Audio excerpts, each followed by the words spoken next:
And welcome back to more Kirby Star Allies. Last time we made our way through Echo's Edge and Inside Islands, and this time we're continuing our adventure with Nature's Navel, a lava-themed level. We got a puzzle piece and we have a switch. Now you might notice I'm flying solo, no pun intended.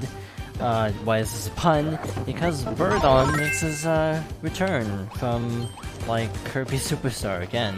I feel like Wing has not been seen in this franchise since, like, Air Ride? Which is kind of insane, because it's actually a really cool power. Maybe not. I think Birdon might have actually been in some of the other recent games. Plays pretty much like Superstar, meaning I'm going to be really bad. I was never the biggest fan of Wing, I'm gonna be honest. I find it more usable than Jet, at least, which is saying absolutely nothing. Actually, no, let's do a thing. Let us build up our team again, because I reset the game, so we need to get more allies. I don't know what the moves are, I know I can look, but flow of gameplay videos. Also, I kind of don't like looking up combos usually in Kirby, I kind of like improvising. Also, Wing counts as wind, so it's good against fire. As you obviously could have guessed. You have like the shuttle loop and everything, so it's standard. I don't think there's anything important in here. By the way, I did actually practice this time, so hopefully this video will go well. So, we have something new, I guess. It is the Splash Ninja, which we actually haven't seen yet. You can also use wind, or I think ice, if you so desire, but for now we're just using water. Cut through this, and we got puzzle pieces, that's it. Nothing really special, nothing required, even. There we go. Okay, that did not go the way I was hoping it would go, but okay. Hopefully that doesn't present a problem. I think you're supposed to actually have wind, so oops. So yeah, this is a pretty neat world, I find. I kind of think it's very Dreamland 3. In some ways, it's Dreamland 3 in that it's kind of like you're just going around the world, except that each level isn't its own world. That's basically the difference. What I mean by that is, in Dreamland 3, each little prong of the star of Popstar was its own level. In this game, it's not really the case. I mean, its own world, but in this game, it's just levels. I'm not sure if I would have preferred full worlds, because that would put the world count up quite a bit if you had 5 worlds, like in Dreamland 3, but hey, more Kirby is always good. So we had the big switch there, self-explanatory. Opens up a secret level, which I'm very happy about. We don't have to hunt that down. Let's grab stone. Why not? Alrighty then, so we have our full party again. We can get rid of Biospark any time because we already have Ninja.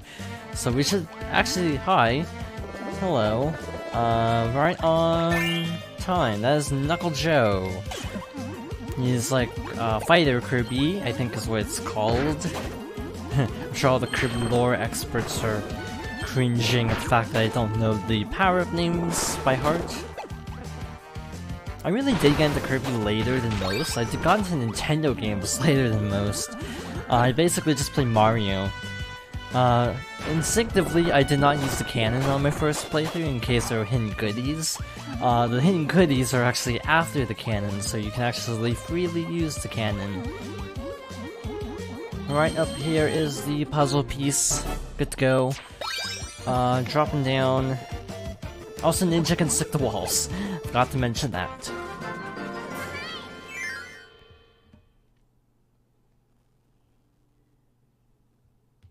Nice, straightforward little level.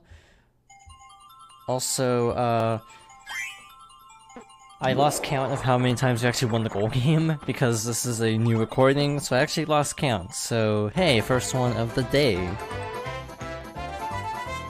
You can tell when I'm recording in bulk, because of being able to remember what happened in the previous videos.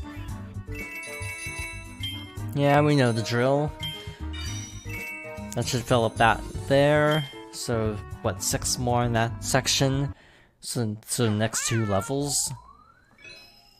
So that opens up Sacred Square. That is actually a really hard portrait to pick out. At least comparatively to DD and also Wispy. Like, it's kind of hard to tell what that is, but we're not doing that. We are, of course, taking on Duplex Dream, which is actually a pretty cool level. No pun intended. Or ironic pun either, because it is actually both an ice level and a lava level. Which I actually find really clever. Also, I should have grabbed Whip, because we need Whip for later. This is a fun little section. You basically need to hit all the switches to get puzzle pieces. This is why I wanted to get Whip and also Fire, preferably. We miss out on 3 puzzle pieces, it's not the end of the world. It's not even needed for 100%. But yeah, we're now in lava and we have Kirby Superstar music, Great Cave Offensive. It's honestly a really good song. I hate the Smash Bros. Stage though. I don't like the big stages in Smash, I'm gonna be honest. I'm actually gonna dump that power. Also I love how the fighter sounds are very punchy like in Superstar. I can't tell if it's just because we have Superstar music, so there's Superstar sound effects, or not. That would be cool if that was the case, if the soundtrack or the sound effects just kind of adapt to whatever the background music is. I haven't actually paid attention.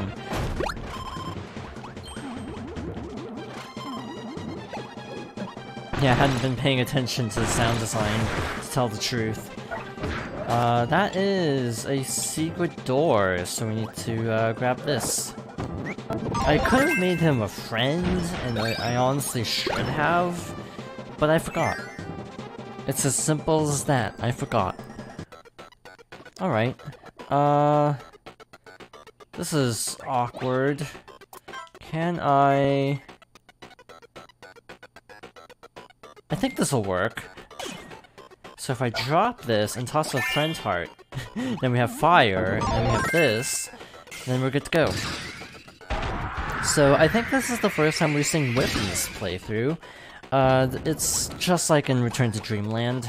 It's used for this puzzle right here where we can break the block and also grab the key. Note, that was not planned. That actually was not planned at all. Normally, what I do is I break the ice, let it fall to this platform right here, and then grab the key. I don't know how it grabbed it through the ice, but it worked, so I'll take it. I've never done that before. On practice or my first playthrough. Again, I did practice these couple of stages. I didn't practice the next world, just because I didn't have time. So that might be a little rockier next video. And back to ice. Nice little wind puzzle, very Return to Dreamland, I'd say. I remember there was a puzzle like this in that game. I say this when, again, it was only the last Kirby game we did, so I already forgot the last LP almost entirely. Shows how my memory is. Alright, so we have a, as can be expected, based on previous patterns of the extra stages,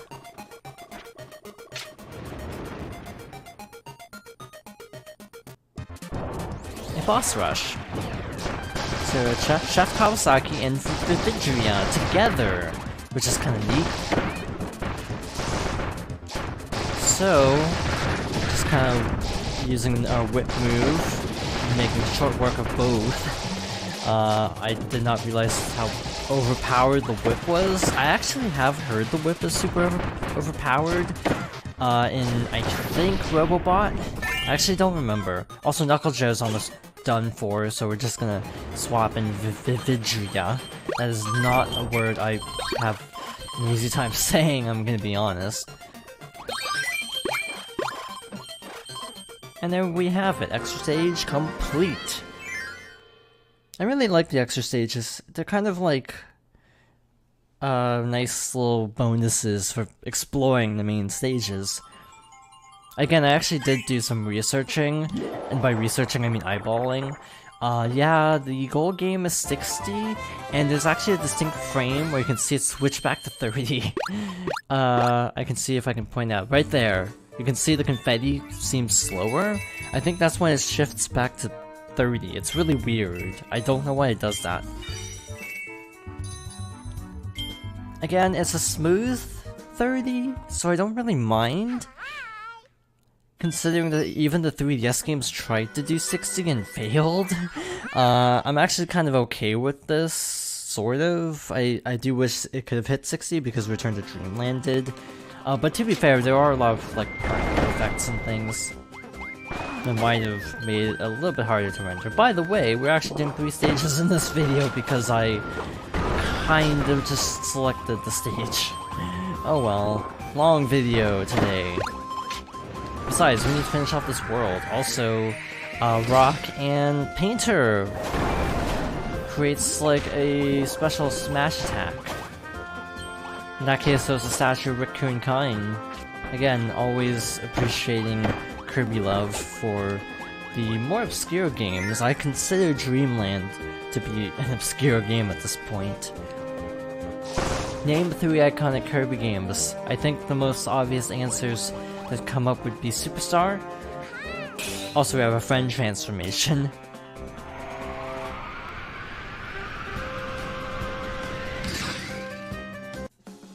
The Friend Star is a bit of a shooter.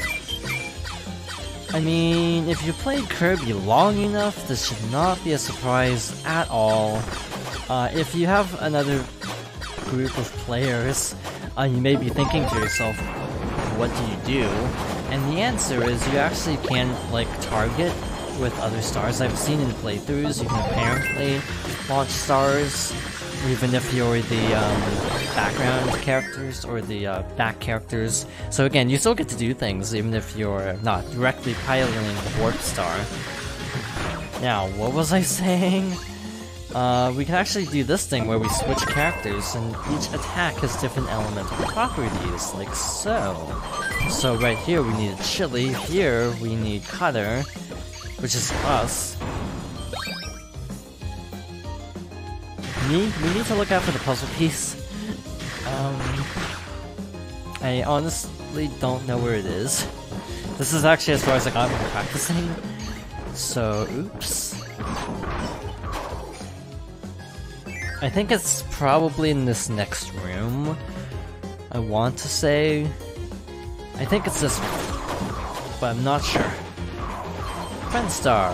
I do like the friend transformations. It's kind of a nice little change of pace, even if they are a little bit straightforward. Again, not necessarily a bad thing, but just kind of something that is worth pointing out is that this game is very easy to pick up for new Kirby fans. And again, it sold well, so it clearly worked. Did I miss the puzzle piece? I think I missed the puzzle piece. Oh, is that the first? I think that's the first one we've actually missed then. Welp. We'll have to go back and get it then.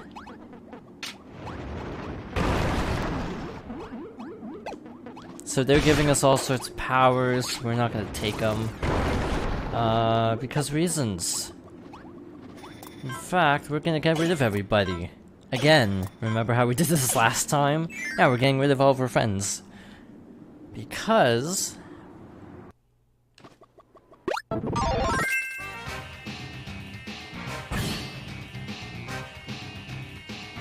we have a duel with Meta Knight, who's also been corrupted by the same dark power that corrupted DDD and Wispy and all that. So, it's a standard Meta Knight fight. He has, like, the little shuttle loop. feels very throwback-ish because he gives you the sword. He will actually kick away the sword if you leave it long enough. Like, if you wait for like 10 seconds, he'll actually sort of throw a fit and then toss the sword. And then you don't have sword for this fight. Which is fine if you don't want sword. That's a problem I have in Kirby Superstar. I really don't like having to use sword when I could use like plasma or stone, the two what I would consider overpowered abilities in Kirby Superstar. I think that's not a surprise to anybody. I find those moves extremely overpowered, albeit fun. Also, you can have like little sword clashes, which is really cool. Also, I'm almost dead. I need to be playing a lot more defensive. I'm not used to actually doing this all by myself, to be honest. And yeah, you can attack them even in these kinds of phases. I was trying to do something with invincibility frames. Didn't quite work out. That really didn't work out.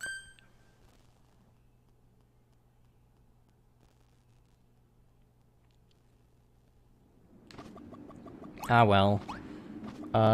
We tried to do an honorable victory, but alas, it did not pan out. So we have fire. Let's have bird. Let's also get plasma. Sure, why not? I picked up fire, which was actually dumb because then we can't have fire for the partner. So oops. And yeah, you can finagle it where you basically toss a friend heart, which I might do right here, and still go with sword. So we have a full team now, so this should go a lot better. No fancy intro cutscene this time. Again, case in point, these fights go a lot faster when you have a full group, especially of the humans who know what they're doing, which I do not. I just have a group of AI who don't know what they're doing. But look how fast that went. This is my I just want to get this over with run. I think he splits into two, basically, just to make it harder. If you're by yourself, he just splits into two, because obviously that's a lot to deal with for one person. But obviously for the full group, 4 isn't that bad. Like, we're not really having any trouble at the moment. Okay, the AI are having trouble, but other than that, we're not really struggling. Same kind of thing as before, trying to rack up extra damage in this little scene. Wow, I feel like I'm not doing much damage to him. And also break these rock pillars. The purpose of this is so you can actually interrupt that attack, basically. So it doesn't have any, like, splash damage. Something we haven't actually gotten a chance to see is if an AI is down, you can actually revive them by pressing X and holding it over them. Like so. They gain back half their health, which is not bad.